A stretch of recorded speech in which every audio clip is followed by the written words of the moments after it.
Okay. Want to call the special call meeting, the County Employee Retirement System special call meeting for May the 28th to order. Eric, if you're there handy, if you don't mind to read the opening statement. Sure.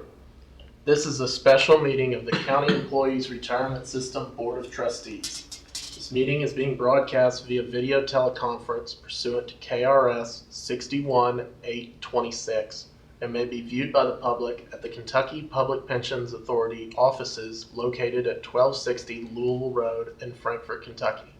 It is also being broadcast to the public live via Facebook. If you are speaking and are not appearing by video, please identify yourself before talking. If the video or audio broadcast is interrupted, we will attempt to reestablish a connection. If a connection cannot be reestablished within 30 minutes, the meeting will be adjourned and rescheduled to a later date. Okay. Thank you, Sheriff. If you don't mind to call the roll, please. Yes, sir. Mr. Cheatham? Here. Dr. Carver? Here. Mr. Foster? I'm here. Mr. Fulkerson? Here. Dr. Hackbart? Here. Dr. Milkman? Mr. O'Mara? Here. Ms. Pendergrass? Here. And Mr. Powell?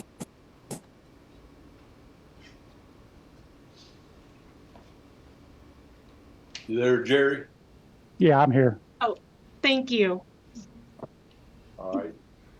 Being 8 members present, quorum, we'll go ahead and move forward.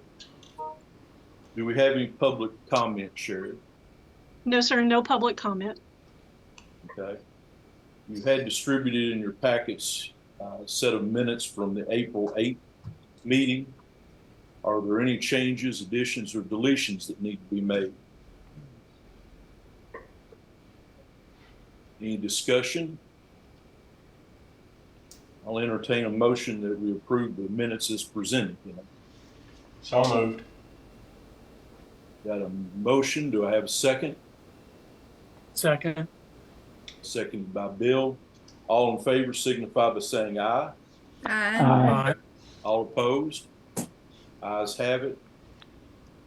I wanted to begin today's meeting by just kind of giving you all a quick little message from the chair. I wanted to thank all of you for the opportunity to serve this next year. I'm looking forward to it. I certainly want to thank Betty for everything she's done in the past and what she's doing in the future. You know, we're all part of one big happy family here, and certainly want to try to move the board forward in the hopes of making an improvement from one year to the next. I think that's the goal of any organization, is constant improvement. With that, I just wanted to tell you there's 2 or 3 areas that I want to try to focus in on. One is the continued improvement and efficiency of the organization, and that not only means from the standpoint of what we work with KPPA, but ourselves as well. And I think you'll see that reflected in the topic for discussion today. Some of the other areas that we're working on already is creating some increased opportunities for continuing education from our trustees. We're reaching out and calling on the different departments there at KPPA to help provide that, as well as our partners, both contractors as well as our employee and employer partners to come in and provide an opportunity to give us some insight from their perspective as well. The other area that we're working hard on is increasing not only our communication, but our cooperation with all those partners, including KPPA, the K Board, our employer partners, Kentucky School Board Association, KCO, and KLC. With that, Ed and I have been holding some individual meetings with Eric, as most all of you know, and Michael Board. And I want to thank Michael and his folks for being responsive and willing to have conversations and look into the different areas that we had questions about. I think that's proven to be very productive and will continue to be that way. Ed and I have meetings scheduled coming up with our employer partners, and both KLC, KCO, and the school board associations in order to keep those lines of communication open as we move forward as well. With that, I want to move on to the first piece of business that we have, and that is with regard to the bylaw changes. We have we've been working on this now for several months, and we had a reading of those back in April that made some changes, and I've talked with all of you with regard to a couple of things that I wanted to adjust or change, and I've had Eric and Ed looking into that. And Eric, if you don't mind, if you can kind of give them an update on what we're looking at with regard to the committees and what you found, and why we're wanting to codify those changes with regard to committee makeups. Sure. So the biggest change to the bylaws is to essentially make several committees larger. I think what the big change is that committees can have up to 5 members now. There was some concern that having committees with 5 or more members on them would somehow constitute a quorum of the full board. But upon review of the bylaws, we had already kind of dealt with that. There's a section that says a quorum, excuse me, I have to find it. There's a section, it's towards the beginning, it is section 11B3, and it's buried in there. It says Robert's rules will be the parliamentary authority, except that if any committee of the board is comprised of 5 or more trustees, the committee shall not constitute a quorum of the board, and the board shall be required to action on all preliminary decisions made by the committee unless otherwise specified by the bylaws. And for that, I think that is pretty good evidence that we can have more than 4 people on a committee, and it should make them more efficient. Additionally, other bylaw changes are mainly changes to the times of the meetings and how we've written those into the bylaws. There are also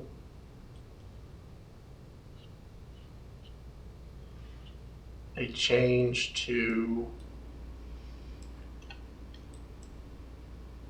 there's a new section which explicitly deals with collaborating with KPPA as necessary. And then otherwise, what's largely been done is I've just gone through and I've taken out typos from these bylaws. But the biggest change is the size of the committees.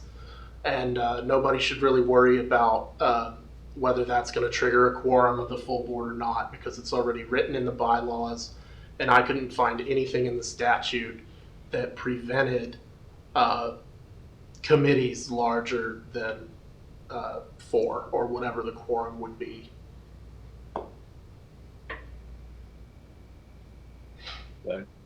You had an addition to the packet this morning. I don't know whether everybody had an opportunity to look at it. It just simply contained the previous version that had been redlined. Right. Yes, I went through this morning and I compared what you all are looking at now with the highlights to a September draft of the bylaws. And so if you all have that, you will see in kind of the typical Microsoft Word track changes fashion, all the changes that have been made. But what's in the packet and on the screen right now are the major changes that are in the bylaws, which, as I said before, is committee membership. our intention is, since there is a major change versus what we looked at on April 8th, we want to go ahead and basically have another first reading of those changes containing what we voted on in April, along with these changes with regard to the committee makeup. And these committees that we're dealing with here are finance, actuarial, investment, personnel. I don't know if I'm leaving one out or not. We're not making any adjustments or changes either to the required makeup of who's on those committees, nor any of the committees that are in cooperation with KPPA. So I'll open it up for discussion. Anybody has any questions or thoughts or opinions? Ms. Pendergrass has her hand up. Hey, Miss Betty. I just wanted to point out one deletion that is kind of significant, and that's on page 36 of our board books. We deleted the joint audit committee. We did that because the audit committee structure has changed at the KPPA level, and there's no longer a joint audit committee. There is now an audit committee with KPPA. So that provision is no longer in our bylaws once we get this addition approved. Yeah. And as I think Betty and I talked, and I know I've talked with everybody else, I'm having discussions with Ms. Hampton and brought it up at the last KPPA meeting about increasing the size of that audit committee, particularly now that we're going to have our own SAFR split off going forward. So we'll see how that progresses and goes. Dr. Hackbrook, you have? I guess I was just curious about your thoughts. I think some of the committees are indicated to be 3 to 5 members. Any thoughts about what you would tend to do, having full 5 members, or are you just providing some flexibility in case we lose somebody that my intention, Dr. Hackford, is to move them to the full 5 for those committees that I mentioned: actuarial, finance, personnel, investment. We run into situations, and it's hard for me to argue that you've got a committee of 3 and you've got somebody missing the 2 people as a quorum. Particularly when I'm hoping that by increasing it and getting more participation, particularly in other areas where that we may not have folks that have expertise yet in those areas, because a lot of us, let's face it, are fairly new. This whole board structure is still only 3 years old. We create a more efficient environment so that when we do get to the full board meeting, that we don't have to have 3 and 4 hour long meetings that a lot of folks will already have some exposure, because there's a lot of things that go through 2 committees before they ever come to the full board anyway. This way, I think a lot of people will have already gotten exposure to the information in order to move forward. So my intention is to go ahead and put 5 to those committees, and then but going forward, whoever the next person is, and what the board makeup is, it gives them flexibility to do what they need to based on the folks that they have to work with. Ms. Pendergrass has her hand up. Miss Betty? I'm sorry, there was one other item where I had a question. It's section 1.2M on legislative issues. We have taken out a sentence that says the board will also review legislation proposed by the General Assembly that is likely to have a significant impact on the funded status, existing member benefits, or system administration for any of the CERS plans. Are we deleting that so that the trustees are not at all involved in reviewing legislation? Eric, I'll have to turn to you on that one. That wasn't anything that I had indicated to come out. Is that something that was going to come out or got moved before? Betty, what was the section again? 1.2 board responsibilities. 1.2M. Yep. I don't remember taking it out of previous drafts that I did when we started trying to revise the bylaws last June. So I have the heading legislative issues taken out, and then I have the last sentence taken out. Right.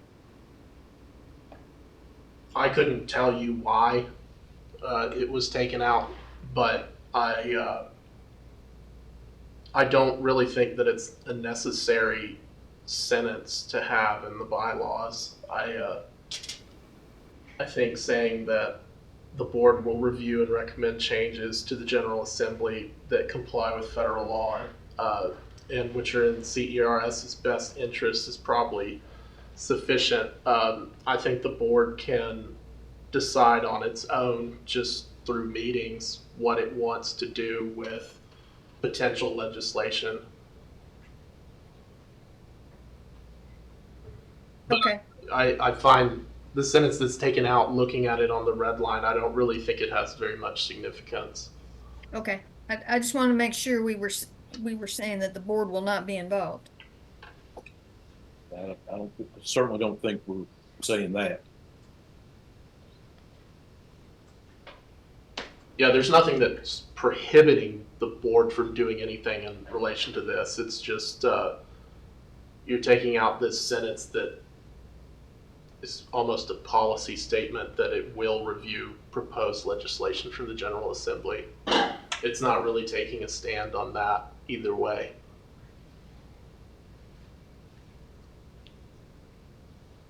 Any other questions? Mr. Chair, this is Erin Surratt. I have a comment about one of the amendments, if I may. Sure.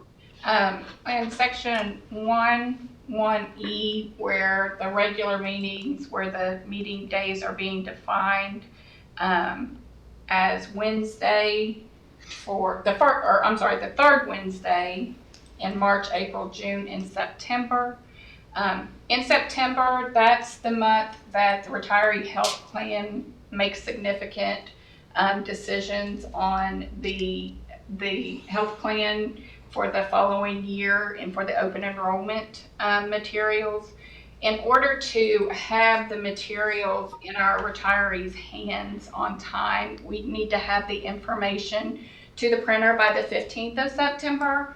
All of the recommendations that the health plan committee makes have to be sent to each of the respective boards for them to vote on. And the third, if it's held on the 3rd September or the 3rd Wednesday of September, that would be past the 15th, which might cause some issues with printing and getting the materials to the members, the retirees on time. Lyle, the calendar that we adopted for 2024 has our board meetings on Monday. And it looks like that this section wasn't changed from Wednesday to Monday. I shifted those board meetings to the first Monday of March, April, June, and September so that we'd get ahead of some of these deadlines. Okay, so you're saying that if what you've got up on the screen, Sherry, what you're saying is Wednesday should read as Monday? And I think it should read the first Monday.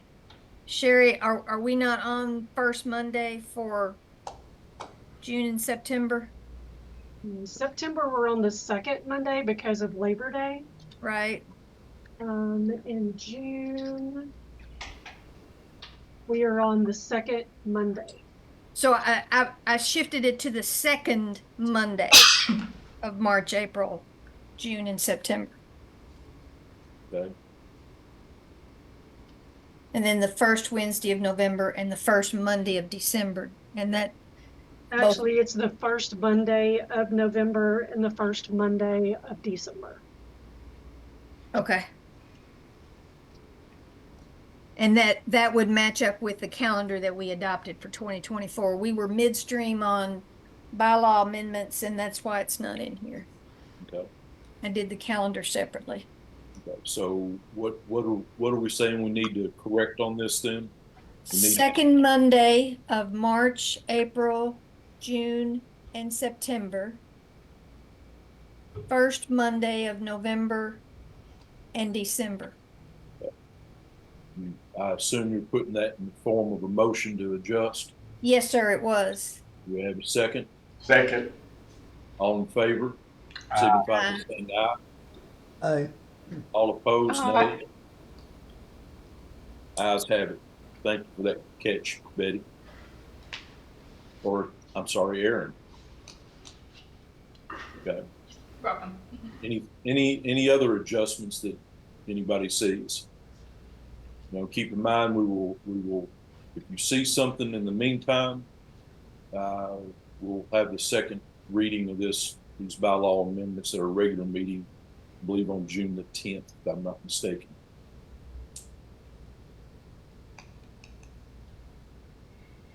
No other discussion. I'll call for a motion based on this latest amendment. So moved. Second. A motion and a second. Any discussion? All in favor signify by saying aye. Aye. Aye. All opposed, nay. Ayes have it. We've had our first reading of the latest amended set of bylaws. With that, I'm going to ask for a motion to go into closed session. I'm not sure who all needs to read these, but I'm looking for a motion to go into closed session based on pursuant to KRS 61.8101C because of the necessity of protecting the confidentiality of the system's litigation strategy and preserving any available attorney-client privilege. Do I have a motion? So moved. A second? Motion and a second. All in favor signify by saying aye. Aye. Opposed? Ayes have it.